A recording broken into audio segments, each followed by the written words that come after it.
So, hello everyone. So, in this video, we'll discuss about few questions which are related to your nucleic acids. ठीक है. So, एक question जैसे आपका ये आया हुआ था कि जो डिप्लॉयड जीनोम है, ठीक है, of a species comprises 6.4 billion base pair. ठीक है, कितने बेस पेयर हैं? 6.4 billion. And fits into a nucleus. ठीक है, fits into a nucleus that is 6 micrometre in diameter. ठीक है. तो नंबर ऑफ बेस पेयर हमें गिवन है, न्यूक्लियस का डायमीटर हमें गिवन है. ठीक है. कहता है if base pairs occur at interval of 0.34 nanometre along the DNA helix, what is the total length of DNA in a resting cell. ठीक है. देखो इसमें आपको सिंपली बस क्या करना था, आपने सिर्फ जितने बेस पेयर, एक्चुअली हमारी बात कर रहा है, ह्यूमंस के अंदर इतने बेस पेयर होते हैं, तो 6.4 इंटू 10 की पावर 9 को आपने किससे मल्टीप्लाई करना था? 0.34 नैनोमीटर. नैनो होता है -9. ठीक है. तो -9 और 9 ये क्या हो गया आपका? कैंसिल. तो क्या आंसर आ गया आपका? 6.4 को 0.34 से करोगे तो 2.2 मीटर. ठीक है. अगर आप +2 की एनसीईआरटी की बुक देखोगे तो उसमें भी ये वैल्यू ऐसे ही लिखी हुई है. तो ये, हाँ, बाकी अगर कुछ और number of base pair given भी होते तो उस हिसाब से होता. तो हमारे अंदर अप्रोक्सीमेटली जो हमारे न्यूक्लियस के अंदर डीएनए है उसकी लेंथ कितनी होती है आपकी? 2.2 मीटर्स. ठीक है. ये क्वेश्चन हमने ये कर लिया. सेकंड क्वेश्चन मैंने आपको दिया था कौन सा? 36. ठीक है, 36 हमने पहले भी डिस्कस किया था क्लास में. कैरेलिटी ऑफ डीएनए किसकी वजह से होती है आपकी? Sugars, deoxyribose. क्योंकि शुगर बेसिकली जो होती है उसके कारण ही डीएनए कैसा होता है आपका? कायरल होता है. ठीक है. सो ये क्वेश्चन हमने कर लिया था. देन वी हैव, इसके बाद कौन सा क्वेश्चन दिया था मैंने आपको? 51 कौन सा था? हम्म जैसे ये भी क्वेश्चन था कि आपके पास 3 सिंगल स्ट्रैंडेड डीएनए है sequences that form secondary structure. ठीक है. तो आपने स्टेबिलिटी के बेस से बताना था कि क्या करेक्ट है. ठीक है. तो देखो अब इसमें आपने क्या देखना था, जैसे आपके पास 3 डीएनए है. ठीक है.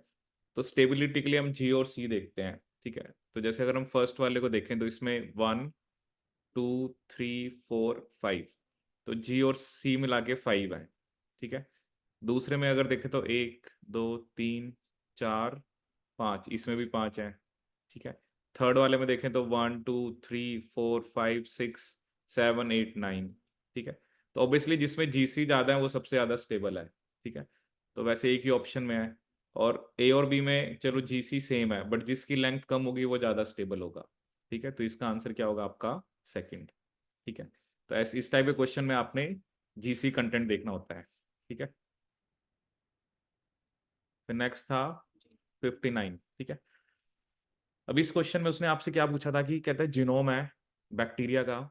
The genome of A bacterium is composed of single DNA molecule which is 10⁹ base pair long. ठीक है. How many moles of genomic DNA is present in the bacterium. ठीक है. तो इसका क्या आंसर निकाला है? सेकंड. अब वही होता है ना, जो जो वैल्यू दी होती है हमें लगता है कि सब कुछ डाल ही दे, है ना. ठीक है. देखो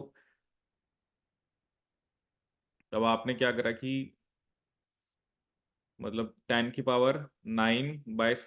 इंटू 10⁻23. ठीक है. देखो देखो पहले आपको ये देखना है कि मोल्स क्या होते हैं. ठीक है ना. देखो मोल्स का फॉर्मूला हम छोटी क्लासेस में पढ़ते थे, जैसे given weight by molecular weight. ठीक है. या given number of atoms by Avogadro number of atoms, या given number of molecules by Avogadro number of molecule. ठीक है. अब देखो यहाँ पर लेंथ से नहीं फर्क पड़ेगा कुछ. ठीक है. आपको क्या दे रखा है सिर्फ, क्योंकि एक ही आपके पास डीएनए है. ठीक है. तो मोल्स सिंपली क्या होगा, एक डीएनए है divided by Avogadro number. So this will be 1/6 into 10⁻23. Number of moles क्या होते हैं ना, कि क्योंकि आपके पास एक ही मॉलिक्यूल है ना, तो given number of molecule by Avogadro number of molecule.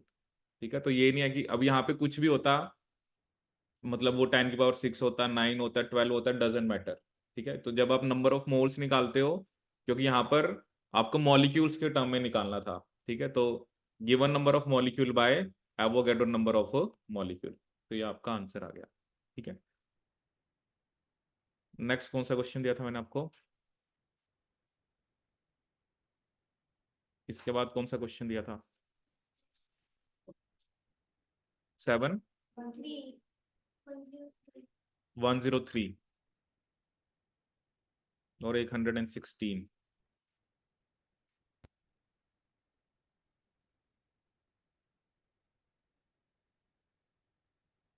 ठीक है, तो 103 देखते हैं। तो लास्ट क्लास में जैसे जो हमने ए बी और जी डीएनए का कंपैरिजन पढ़ा था, तो उस पे बेसिकली क्वेश्चन है 103। देखो ये क्वेश्चन आया था कि आपको इसमें क्या बताना था कि फॉलोइंग जो टेबल है, ठीक है, वो आपको क्या बता रहा है कि जो two major forms of DNA duplexes, ठीक है, तो लास्ट क्लास में हमने 3 डिफरेंट टाइप ऑफ डीएनए पढ़े थे। तो एक तो वो कह रहा है, उसने बता रखा है कि conformation of base attached to the sugar and the nature of major and minor group. ठीक है, अब देखो शुगर पकरिंग तो हमने देखा था ए और बी दोनों में ही एंटी होती है। ठीक है, जी डीएनए में था कि सिन फॉर प्यूरिन्स और एंटी फॉर pyrimidines। ठीक है, तो ये तो सिंपली ए का भी एंटी होना चाहिए और बी का भी एंटी। ठीक है, अब ए के अंदर और बी में, जैसे बी में जो आपका मेजर ग्रुप था वो कैसा था? वाइड था। और माइनर ग्रुप कैसा था? नैरो था। ठीक है, अब देखो वैसे ना इसमें अगर ग्रुप्स नहीं भी याद होते, सिर्फ एक ही ऑप्शन में ना उन्होंने दोनों को एंटी दे रखा है। मतलब 1 का मतलब है सिन और 2 का मतलब है एंटी। तो क्योंकि दोनों ही जो ए और बी दोनों में जो हमने पढ़ा था ग्लाइकोसाइल बॉन्ड फॉर्मेशन एंटी होती है। ठीक है, और बाकी तो बी के अंदर मेजर ग्रुप आपका वाइड था और माइनर नैरो था, और उस हिसाब से बाकी हैं। ठीक है, तो आप मैच कर सकते हो इसमें। बट मेन क्या था कि सिर्फ एंटी पता होने से आपका क्वेश्चन हो जाना था। ठीक है, अब एक क्वेश्चन और देखते हैं इसमें। 116, that is also based on this type की ए बी और जी डीएनए फॉर्म पे। ठीक है, अब इसमें भी देखो वही क्वेश्चन आ रखा है। Following statements are being made about the orientation of an glycosidic bond between the base and the sugar in the following DNA duplexes. ठीक है, तो अभी हमने देखा कि बी के लिए भी एंटी होता है और ए के लिए भी एंटी होता है। तो इसका आंसर सिंपली क्या आपका ए एंड सी। तो बस ये है कि आपको अच्छे से याद हो। ठीक है, कई बार ए बी पे आता है, कई बार जी डीएनए पे आता है। तो आपको बस ये याद होना चाहिए कि ग्लाइकोसाइल बॉन्ड फॉर्मेशन कैसा है, मेजर माइनर ग्रुप कैसे हैं आपके। आ, उसके अलावा जो शुगर पक्कर फॉर्मेशन हमने पढ़ी थी, ए डीएनए में क्या थी? C3' एंडो, बी में C2' एंडो, जी में C3' endo for purine, C2' endo for pyrimidines। ठीक है, तो इन पे बेस्ड आपके जनरली क्वेश्चन जो है वो एग्जाम में आते हैं। एंटी और सीन जो होते हैं ओरिएंटेशन है ना, ओरिएंटेशन है कि बॉन्ड, जैसे वो होता है ना जब आप शुगर बनाते हो, तो अब मे बी वो शुगर जैसे ऊपर की तरफ लगी है नीचे की तरफ लगी है, तो वो बेसिकली सीन और एंटी होता है कि उसकी ओरिएंटेशन कैसी है बेसिकली आपकी शुगर की। ठीक है, तो ये हो गया आपका ए एंड सी। ठीक है, तो ये क्वेश्चंस मैंने आपको दिए थे, ये हमने अभी डिस्कस किए।